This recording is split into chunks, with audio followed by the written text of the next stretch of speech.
Dhibeewwan vaayirasiin gandummaa facaasan muraasa miidhaa isaa waliin. Assalaamu alaikum warahmatullahi wabarakaatu. Kabajamtoota jaalatamtoota ilmaan Oromoo idil addunyaa irratti argamtan nageenyi kabajaa fi jaalalaa bakka jirtanitti isin haa dhaqqabu. Egaa akkuma beekamu viidiyoo barnoota garaagaraa waa'ee Oromummaa Islaamummaa fi akkasuma seenaalee garaagaraa waliin hojjechuutti jirru. Ammallee itti fufneetiin jirra. Warri mana kanaaf haarawaa taatan sabiskiraayib, laayik, sheer gochaa haga xumura viidiyootti na faana bu'aa. Guyyaa har'aallee waan ajaa'ibaa tokkoon isin dhufeera. Innillee miidhaa gandummaan qabuu fi ammallee warroota gandummaa faarsaniif maal akka dhaamnu walumaan ilaallaa jechuudha. Egaa akkuma beekamu gandummaan gocha bareeda, faarfamaa fi jaalatamaa ta'ee waan deemaru fakkaata. Miidhaan gandummaan kun jidduu namaatitti geessu maalidha? Akkasumallee bu'aan gandummaan kun faarfamuudhaan yookaan gandummaa kana guddisuudhaan argamu maalidha waan jedhu waliin ilaalla. Kaleessa diinni keenya akkamitti nu cabsaa ture? Arrallee gara fuulduraa diinni akkamitti nu cabsuuf ta'a? Nuti ammoo har'aan tana gandummaa kanaan yoo deemne hin jenne eessa geenna waan jedhu waliin ilaallaa jechuudha. Miidhaan gandummaan geessu keessaa inni jalqabaa nama kutaa kutatti qoodudha. Oromoon uummata bal'aadha, beekamaadha. Uummanni kun ammoo uummata bal'aa ta'uu waliin uummata afaan tokko dubbatu, kabaja waliif qabu, seenaa bareeda qabu, gootummaan isaa wal fakkaatu, aadaan isaa wal fakkaatu, arjummaan isaa wal fakkaatu, bahaasinsatti uummata safuun isaa wal fakkaatudha. Akka naannoo yookaan qubsuma iddootiin bakka takka takkatti aadaa keessatti haa wal dhabu malee uummata tokko. Uummata kan uummata tokko goota godhanii tokko ammoo nuuyina sodaattuu fakkeessuudhaan uummata tokko beekaa godhanii tokko ammoo wallaalaa fakkeessuudhaan yeroo ammaan kanaatti lafa qabatee gandummaa kun tamsa'u jira. Bu'aan gandummaa kana faarsuudhaan uummanni Oromoo argatu yoo jiraate diigamuu fi diinaan uggamu. Oromoon yoo walii galee waan fedhe godhuu ni danda'a. Diina isaas mo'achuu ni danda'a. Tokkoomee jennaan waan fedhellee dalaguu hin danda'a. Garuu qanii adda faca'e ganda gandatti gale diigamuuf deema. Abbootiin aangoo kaleessa jaarraa darban keessatti wanti isaan uummata Oromoo cabsuuf gochaa turan tokko maalidha? Gandummaadha. Uummata ganda tokko akka deeggaran fakkeessuudhaan uummata tokko ammoo akka balaaleffatan gochuudhaan uummata lamaan waliin dhahaa turanidha. Fakkeenya yoo fudhanne uummanni Shawaatiif Arsiin yeroo wal dhabaa turanitti ka duuba jiru eenyu abbaa aangooti, mootummaadha. Aangoo isaanii dheereffachuuf jecha uummata afaan tokkoof aadaa tokko qabu waliif buusanii diina walii fakkeessuudhaan yeroo baay'eedhaan wal waraansaa turanidha.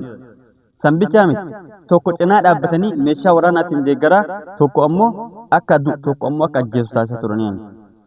As keessatti fakkeenyaaf abbootiin aangoo yeroo san jiranitti Shawaanis du'u, Arsiinis du'u, Wallaggaan du'u, Walloon du'u wanti isaan miidhaman jiru.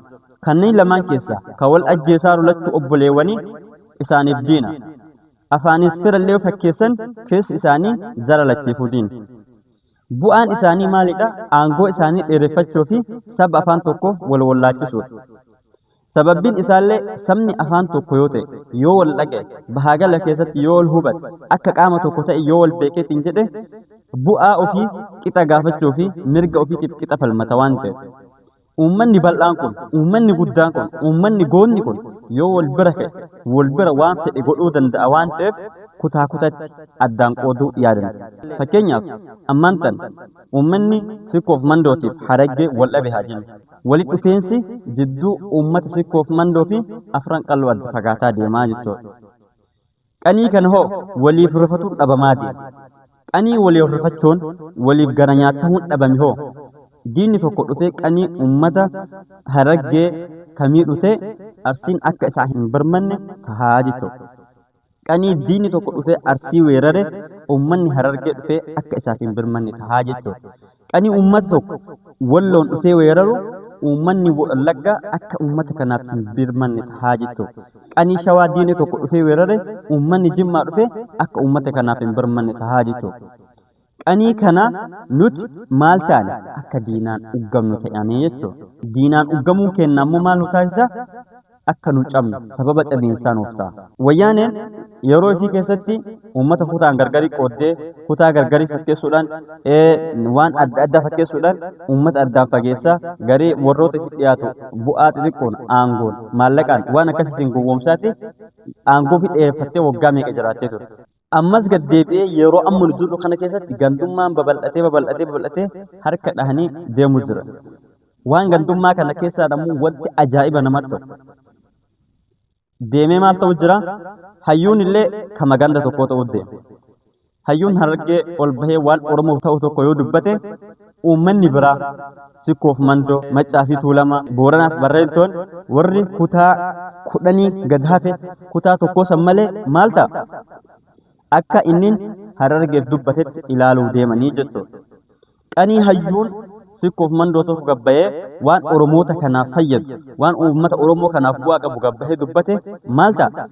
Uummanni kutaa kaawwanii ammoo akka inni uummata Arsii bakka bu'ee dubbatetti ilaalanii jechuudha.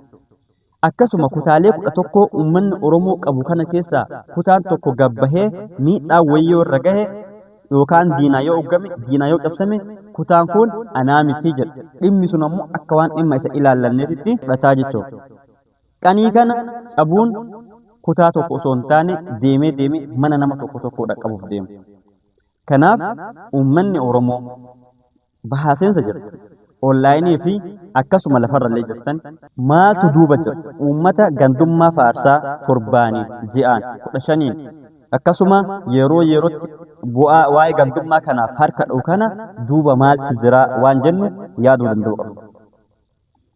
Uummata Oromoo kana akkanatti yoo walitti deemanii akka tokkotti Oromummaa isaatiin jibbanii akka tokkotti Oromummaa isaatiin itti duulan cabsuu hin danda'an. Maaliif jennaani uummanni Oromoo uummata sodaa hin qabne.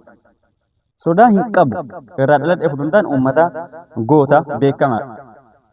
Gootummaa uummata Oromoo yoo gaafachuu feetan yeroo namni takka maqaa jaraan dhoofnetti akka waaqaatti sodaatan nafxanyaa warri dhahee ajjeesee akka du'u agarsiisaa ture Oromoo. Uummanni Oromoo hayyuudha. Mataa ofirraa kaasee aqlee uumamaa fayyadamee waan barate dabalatee qubee mataa isaatiin uumatee akka baratuuf akka barsiisu taasisuu keessatti qooda qaba. Beekaadha. Uummanni Oromoo uummata jabaadha waan ta'eef jabummaa uummata Oromoo hundi isaatu hin beekan. Fakkeenyaaf bara wayyaanee qabsoo mormii diddaa gabrummaa kadabare kana keessatti uummanni Oromoo meeshaa waraanaa hin qabu, taankii hin qabu, akkasuma jeetti hin qabu, diroonii hin qabu, waan ittiin lolu hin qabu. Garuu uummata kilaashii hidhatee taankii qabu, uummata waraana gahaa qabu harka duwwaa uleedhaan falmatee dhiiga ofiitti kaffalee lafee ofiitti cabsee bilisummaa amma uummanni keenya bilisoomne jedhu kana kafide eenyu jijjiirama ammaa kana uummata Oromootii jechuudha. Uummanni Oromoo kun yoo waan tokkummaan ka'e waa hedduu akka godhu waan beekaniif duuba dhaabatanii uummata kana ganda gandatti addaan hiruu deeman. Abbootiin aangoo hin dabaran. Aangoon illee hin fuufu. Paartiin siyaasaa waan kana caalu yoo argate hin jijjiirata. Yookaan paartii biraa uumachuu danda'a. Yookaan paartii itti dhiisee jireenya mataa isaa jiraachuu danda'a. Yookaan dorgomee mo'atee aangoo qabachuu danda'a. Aangoo kana haga bulchee guyyaa 2 bulchu waggaa 20 haa bulchu. Qanii guyyaan isaa gahe hin deemu. Uummanni ammoo hin jiraatu. Haga guyyaa qiyaamaatitti uummanni Oromoo kun hin jiraatu. Nuti amma warri lafarra jirru kun haga Rabbiin nu jiraachise jiraannee seenaa gaariillee darannu, seenaa gaarii yaadatamne, seenaa badaallee darannu, seenaa badaadhaan dubbatamneeti hin dabarsinu. Dhaloonni boodaan dhufu ammoo akka diina walitti hin taane. Dhaloonni nu duubaan dhufu warri abboonni keenya akkana jedhee seenaa keenya dubbachuuf taahu akka adda wal qoodee ganda gandatti saba gargarii akka waliin seenu. Oromoon sadarkaa amma itti deemuu jirtu kanaan maal taati beektanii? Saba gargarii wal seetu.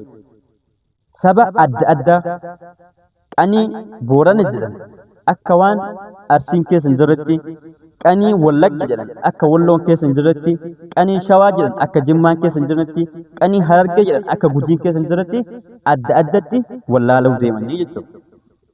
Nuti akka Oromoo waliigalaatti diina dhaabbataa qabna. Diina waliigalaa qabna. Oromoon kutaan Oromiyaa tun guutuun isii daangaan isii diina isii dhimmatamte. Biyya tokko keessa waliin jiraan diina akkamii jettaa jechuu dandeettan. Diina kan jedhamu namni tokko diina kan jedhamu nama si ajjeesu, nama jiruu kan kee hin feenee fi nama guddinni kan kee jibbu diina kan kee. Daangaa Oromiyaa kana keessatti haguma nu beennu kana keessatti morma citu jiru arguu jirtan, lubbuu bahuu jiru arguu jirtan, mana gubamuu jiru arguu jirtan, uummata buqqa'uu jiru arguu jirtan. Fira kennan nu godhe kana hin jettanii diina kennan nu godhe jedhan akka kiyyan. Bu'aa siyaasaatiif godhuu danda'an, dhifannaa lafaatiif gochuu danda'an, jibbaa uummata Oromoo irraa qabaniif gochuu danda'an. Garuu hoo wanti warri nu buqqisu jiru, warri nu ajjeesu jiru, warri morma nu muru jiru, warri karaa garaagaraatiin nurratti tolu jiru diina kenna jedhee amana. Biyya walitti hin qabnaa eeyyee Itiyoophiyaan biyya teennota waliigalaati itti amana. Biyyattii ammoo hin jaaladha akka biyyoomatti. Ani akka nama tokkootitti saba kamiin irraayyuu jibbaa hin qabu. Sababbiin isaa an Oromummaa kee filadhee ittiin dhalanne Rabbi ittiin na uume, sabni biraallee filatee keessan dhalanne Rabbiin ittiin uume. Garuu ammoo Oromoota ukiyyaa waan na jibbaniif akka Oromummaa kiyyaaf jibbamu hin beeku. Akka diina qabu ani hin beeku. Garuu nama tokko an diinaa miti. Diinummaalee nama tokkoof hin qabu.